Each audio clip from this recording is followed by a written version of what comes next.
Hello, my friends, and welcome back to our Idiom story series. This is part 3. Today, you'll hear a moving story about Anna and David. A story filled with struggles, love, loss, and hope.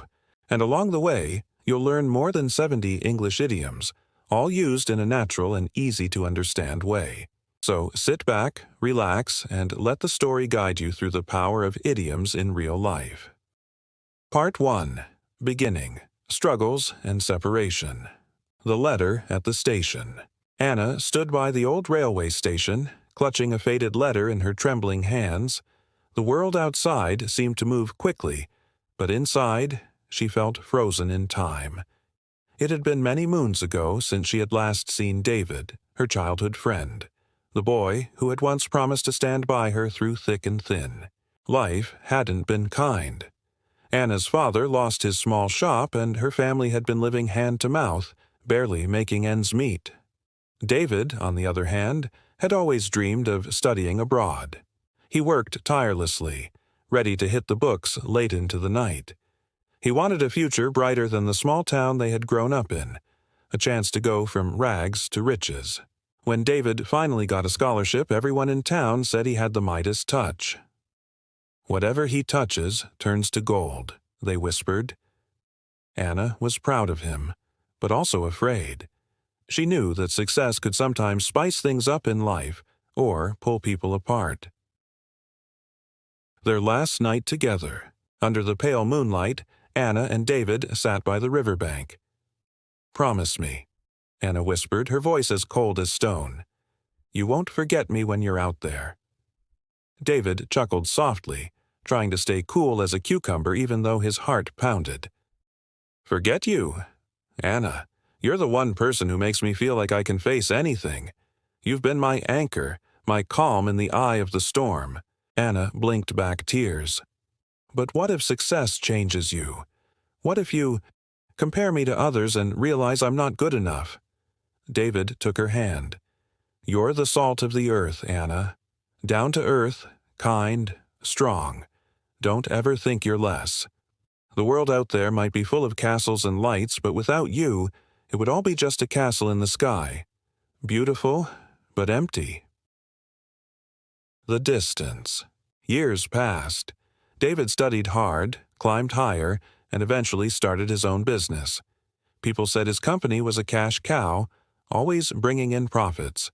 He was soon rolling in dough, looking like he had everything under the sun. But money has its shadows. He had partners with sticky fingers, men who would stab someone in the back for quick profit. More than once, David had to face the music when deals went bad.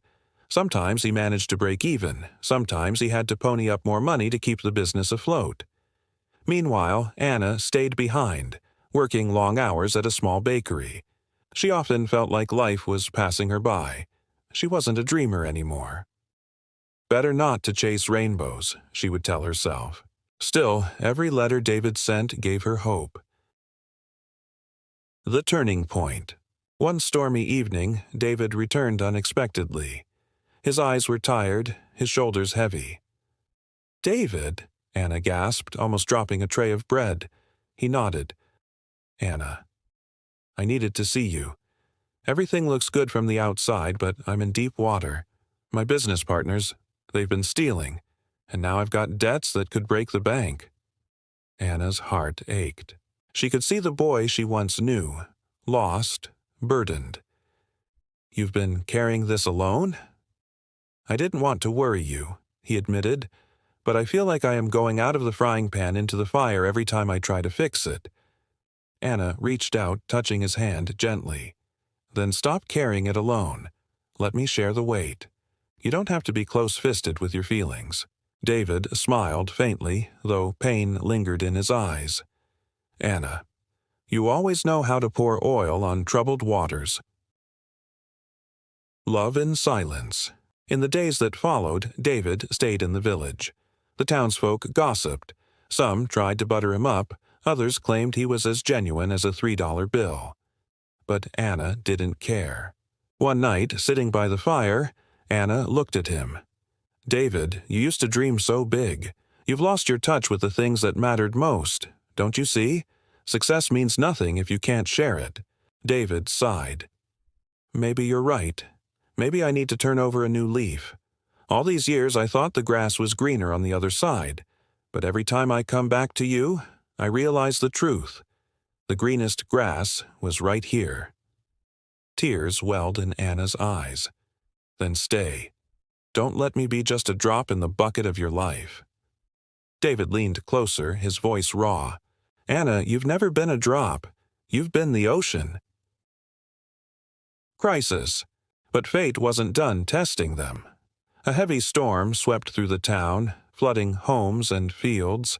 People were snowed under with repairs, debts, and fear. Anna's bakery was destroyed. This is the calm before the storm, David said grimly. It's only going to get harder, but we'll weather the storm together.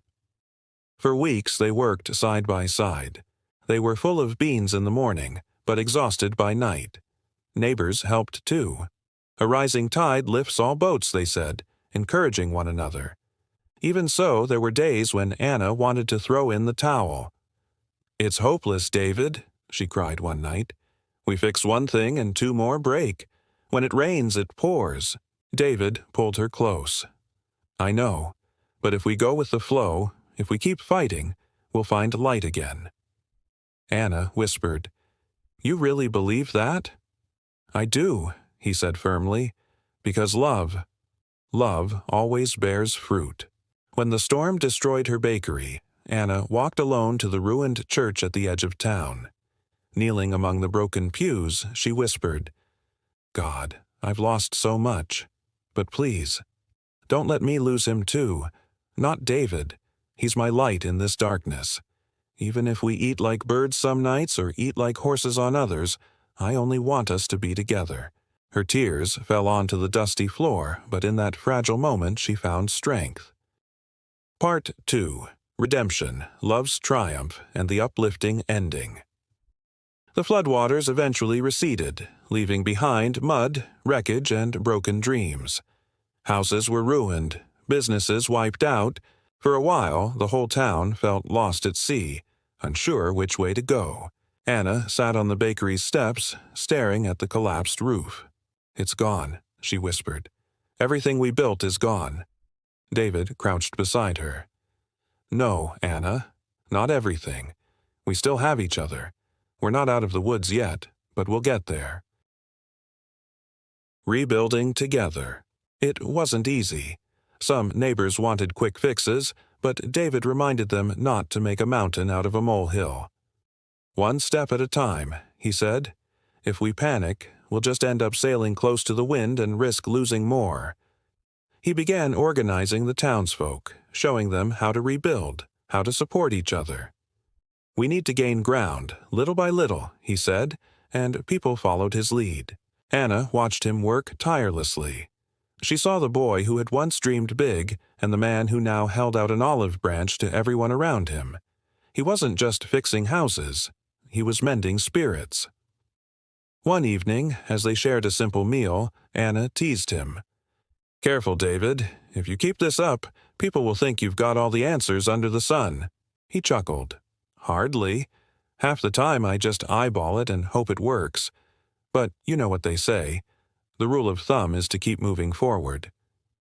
Anna smiled softly. For the first time in years, hope flickered in her heart. A neighbor once spread rumors that David was as genuine as a $3 bill, accusing him of taking money meant for repairs. Anna confronted the man directly. Don't you dare, she cried, trembling with anger. This man has given everything for this town. He's worked while you sat still, a bad apple among us. Don't stab him in the back just because you're jealous.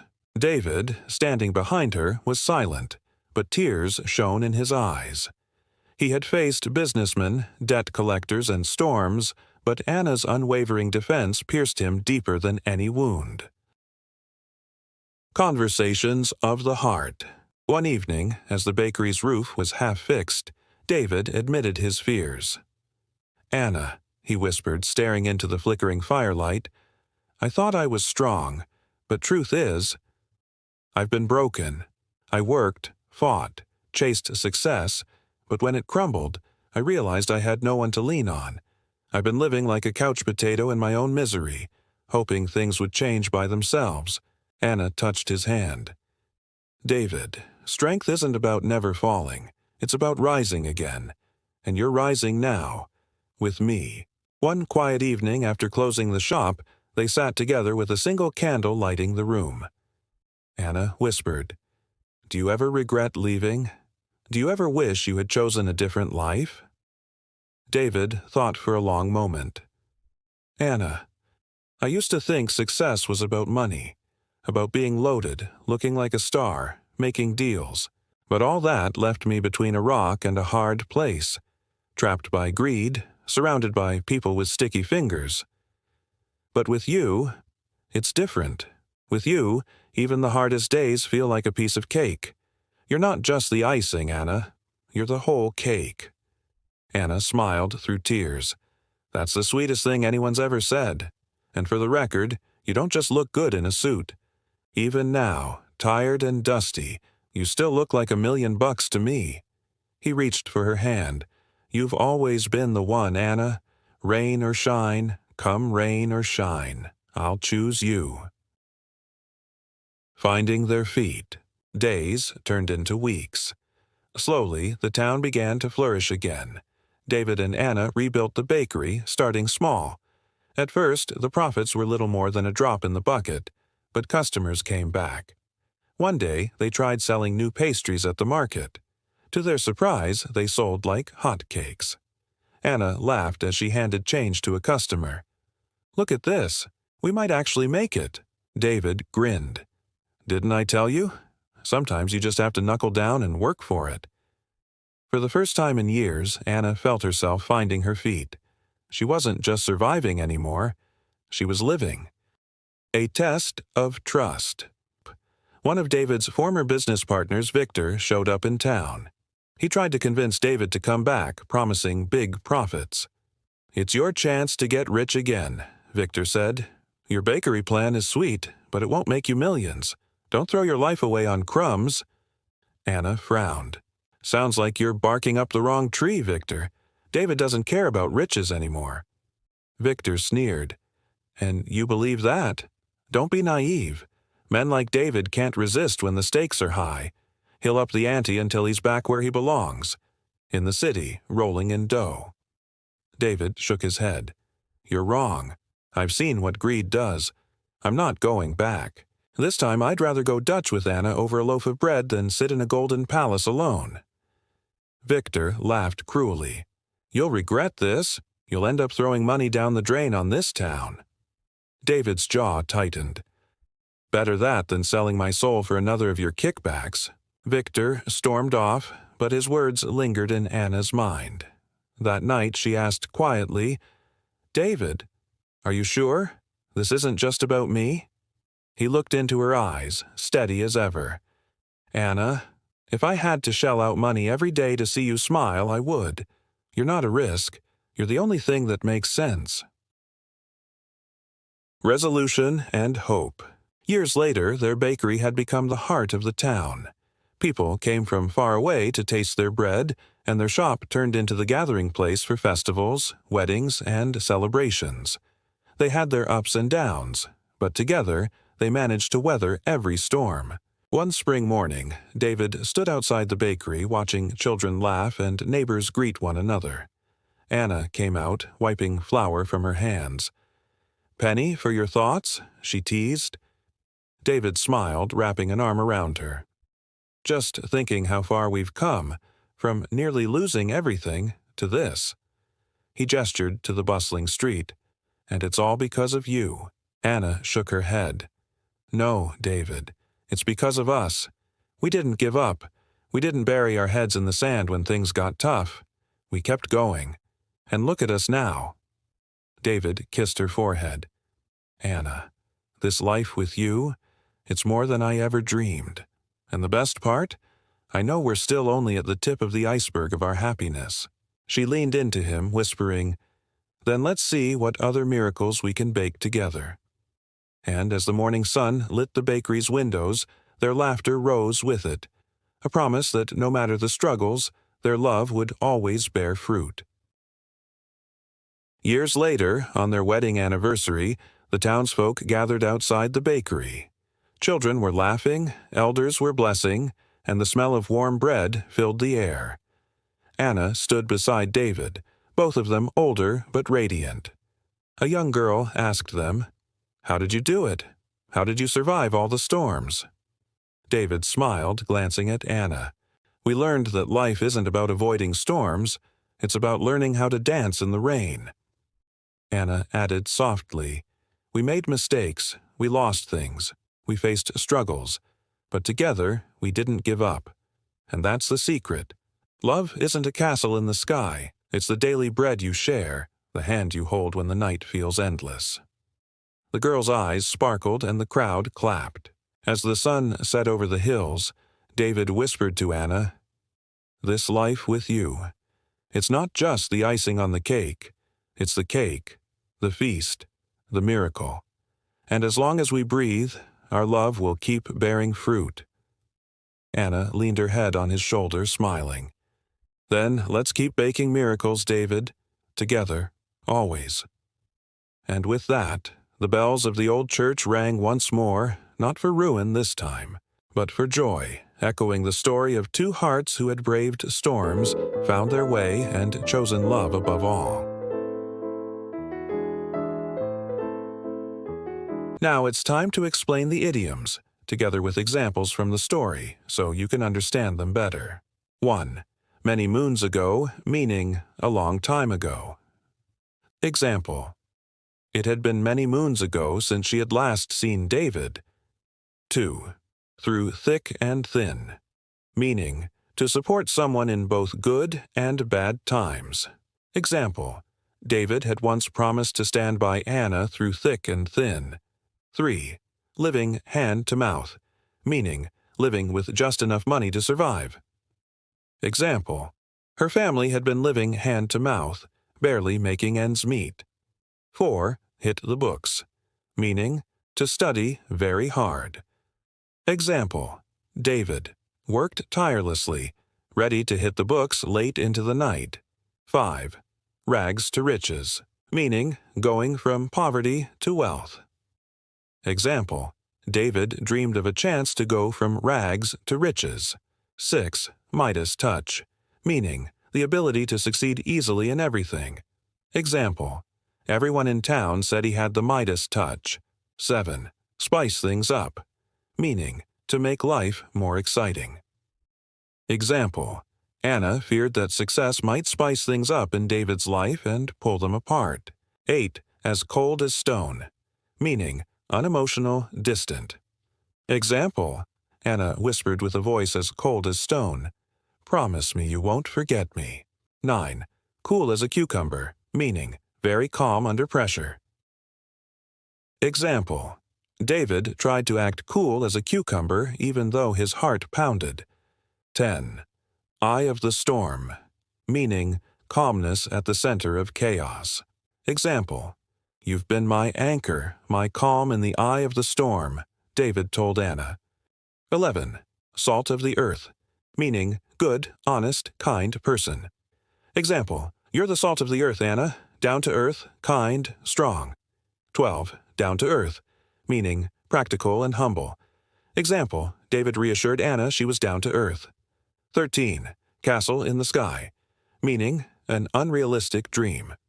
Example: David said without Anna his success would be just a castle in the sky.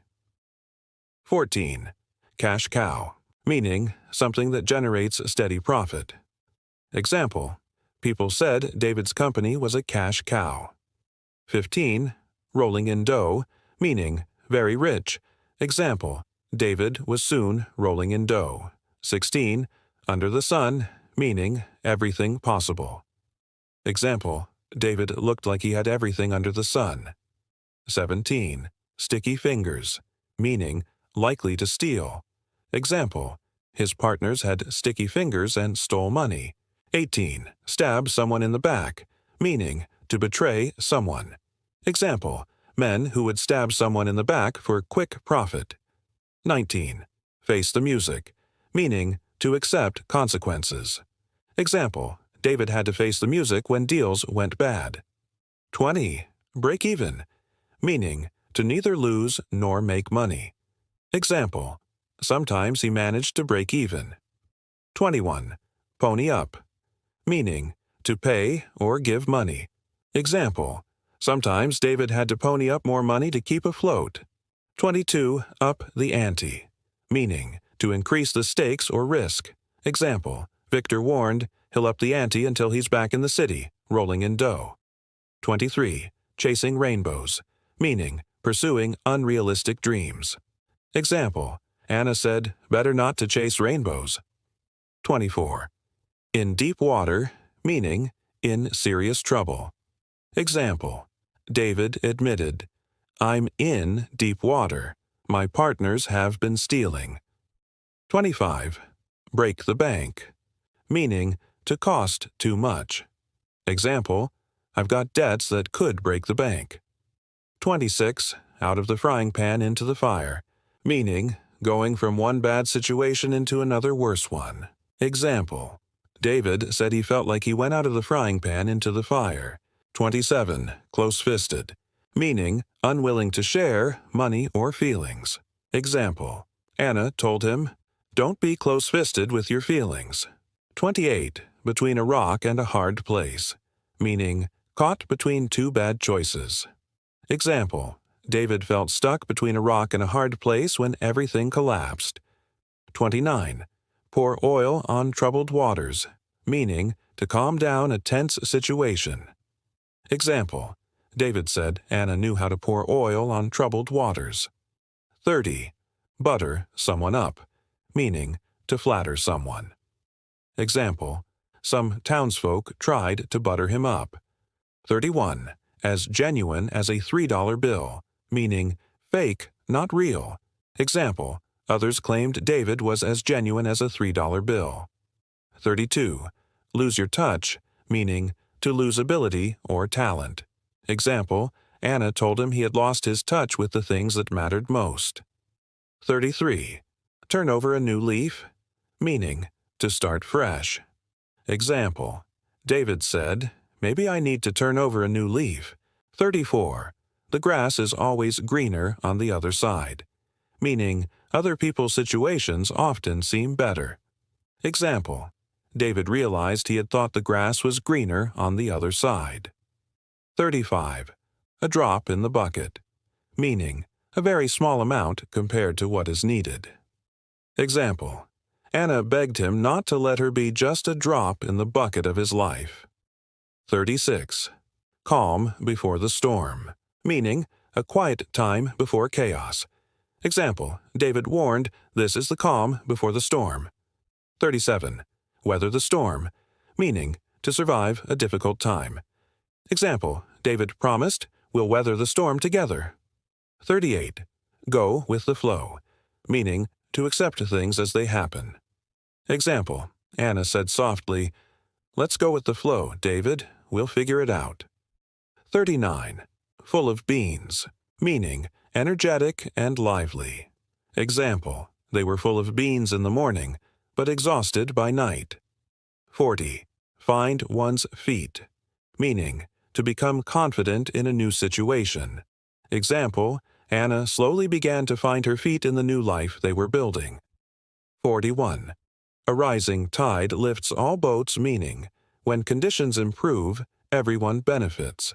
Example, neighbors encouraged one another, saying a rising tide lifts all boats.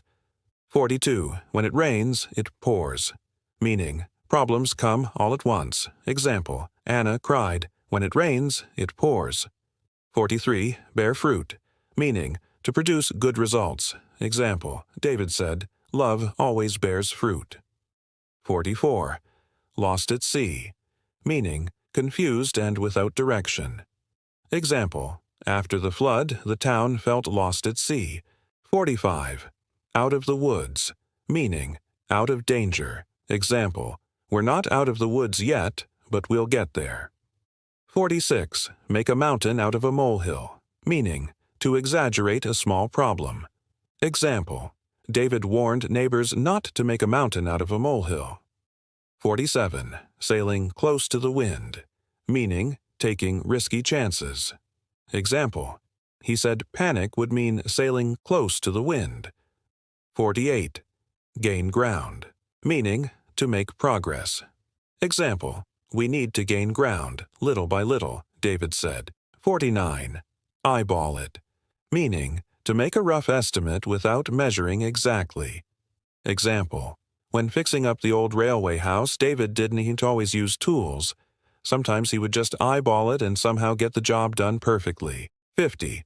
Rule of thumb, meaning a general principle.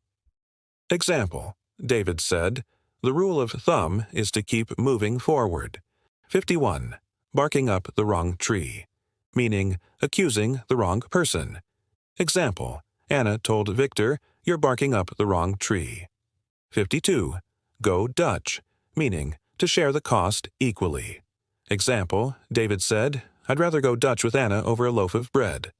53. Throw money down the drain, meaning to waste money. Example: Victor warned David he was throwing money down the drain. 54. Kickback, meaning illegal or secret payment. Example: David said, better that than selling my soul for another of your kickbacks. 55. Look like $1,000,000, meaning to appear very attractive. Example: Anna smiled. Even tired and dusty, you look like $1,000,000 to me. 56. Shell out money, meaning to spend money. Example: David sighed. We'll have to shell out money to repair this place, but it's worth it. 57. Sell like hotcakes, meaning to sell quickly and successfully. Example: their bread and pies began to sell like hotcakes at the market. 58. Knuckle down, meaning to get serious about hard work. Example: David told Anna, it's time to knuckle down if we want this to last. 59. Ups and downs, meaning good times and bad times. Example: their love had its ups and downs, but it grew stronger each year. 60. Penny for your thoughts, meaning a way to ask someone what they're thinking. Example: Anna whispered, penny for your thoughts, as David stared into the distance. 61. Bury one's head in the sand, meaning to avoid dealing with problems. Example: Anna said, we can't bury our heads in the sand. We must face this together. 62. Tip of the iceberg, meaning a small part of a bigger problem. Example: David admitted, these troubles are just the tip of the iceberg. 63. Snowed under, meaning to be extremely busy with too much work to handle. Example: when David was preparing for his scholarship exams, he was snowed under with books and assignments, barely having time to rest. 64. Eat like a bird, meaning to eat very little. Example: Anna often ate like a bird during hard times, saving most of the food for her younger siblings. 65. Eat like a horse, meaning to eat a lot. Example: after David returned from months of exhausting work abroad, he sat down at Anna's table and ate like a horse, laughing for the first time in years. 66. A bad apple, meaning a person who negatively influences or causes problems in a group. Example: the town had a few bad apples who spread gossip about Anna and David, but they chose to ignore the negativity. 67. A couch potato, meaning someone who spends too much time sitting and doing nothing, usually watching TV.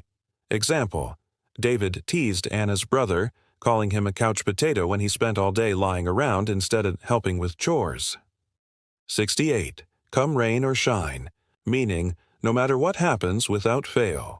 Example: David promised Anna he would visit her every month, come rain or shine, to prove his love and commitment. 69. Dance in the rain, meaning to find joy and positivity even during difficult times. Example: Anna told David, maybe life will never be easy, but together we can dance in the rain. 70. Daily bread, meaning basic needs or income necessary for survival. Example: Anna worked long hours at the bakery just to earn her daily bread and support her family. 71. A piece of cake, meaning something very easy to do. Example, compared to the struggles he had faced abroad, fixing the leaky roof was a piece of cake for David. 72. Be loaded, meaning to be very rich. Example, rumors spread that David was loaded after his years overseas, though in truth he had struggled just as much as Anna. And that brings us to the end of Part 3 of our Idiom Story series. You've just traveled through the journey of Anna and David, a story of struggles, love, and hope. Along the way, you heard more than 70 idioms, all used in real-life situations. I hope you not only enjoyed the story, but also found the idioms easier to remember in context. Don't forget, this is just one part of the series. So, if you haven't already, go back and enjoy Part 1 and Part 2. And stay tuned for the next part, where even more idioms will come to life through storytelling. If you enjoyed this story, please hit the subscribe button and ring the bell so you never miss the next episode in this idiom journey. Thank you for listening, and see you in the next lesson.